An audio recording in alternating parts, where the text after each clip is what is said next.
മലയാളികളുടെ പ്രിയപ്പെട്ട താരമാണ് നടൻ മമ്മൂട്ടി. ഒരു തോണിക്കാരനായി വെള്ളിത്തിരയിലേക്ക് എത്തി ഇന്ന് മലയാള സിനിമയുടെ നെടുംതൂണായി മാറിയ താരം ചെയ്യാത്ത വേഷങ്ങളില്ല. സമീപകാലത്ത് വ്യത്യസ്ത വേഷങ്ങളുടെ പുറമെ പോകുന്ന മമ്മൂട്ടിയതായി വരാൻ പോകുന്ന ചിത്രം പാട്രിയറ്റ് എന്ന ചിത്രമാണ്. മോഹൻലാലും മുഖ്യവേഷത്തിൽ എത്തുന്ന ചിത്രം സംവിധാനം ചെയ്തിരിക്കുന്നത് മഹേഷ് നാരായണനാണ്.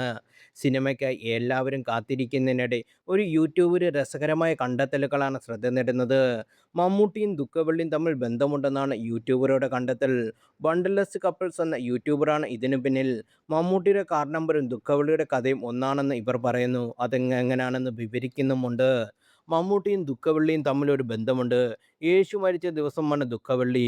യേശുവിനെ മരണത്തെപ്പറ്റി ബൈബിളിൽ മാർക്കോസ് 15.25 പറയുന്നത് യേശുവിനെ മൂന്നാം മണിക്കൂറിലാണ് കുരിശിൽ തറയ്ക്കുന്നത് എന്നാണ്. മൂന്നാം മണിക്കൂറിൽ കുരിശിൽ തറയ്ക്കുമ്പോൾ 6-ാം മണിക്കൂർ മുതൽ 9-ാം മണിക്കൂർ വരെ ഭൂമിയിൽ എങ്ങും അന്ധവികാരം വ്യാപിച്ചു. 9-ാം മണിക്കൂറിലാണ് യേശു മരിക്കുന്നത്. അതായത് 3-ാം മണിക്കൂറിൽ കുരിശിൽ തറയ്ക്കുന്നു, 6-ാം മണിക്കൂറിൽ ഭൂമിയിലെങ്ങും അന്ധകാരം. 9-ാം മണിക്കൂറിൽ യേശു മരിക്കുന്നു. ഇനി പറ, മമ്മൂട്ടിയുടെ കാറിൻ്റെ നമ്പർ എത്ര? 369. അപ്പോൾ ബന്ധമില്ലേ എന്നാണ് ഇവരുടെ കണ്ടെത്തലുകൾ.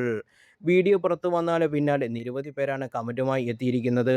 ഇത് വല്ലതും മമ്മൂട്ടി അറിയുന്നുണ്ടോ ആവോ എന്നാണ് പലരും കമൻറ്റ് ചെയ്തിരിക്കുന്നത്. ഈ വീഡിയോ മമ്മൂട്ടിക്ക് അയച്ചുവെന്ന് ഒരു ആരാധകൻ കമൻറ്റ് ചെയ്തു. എന്നാൽ ചിലർ 369 എന്ന നമ്പർ കുറിച്ച് പറയുന്നു.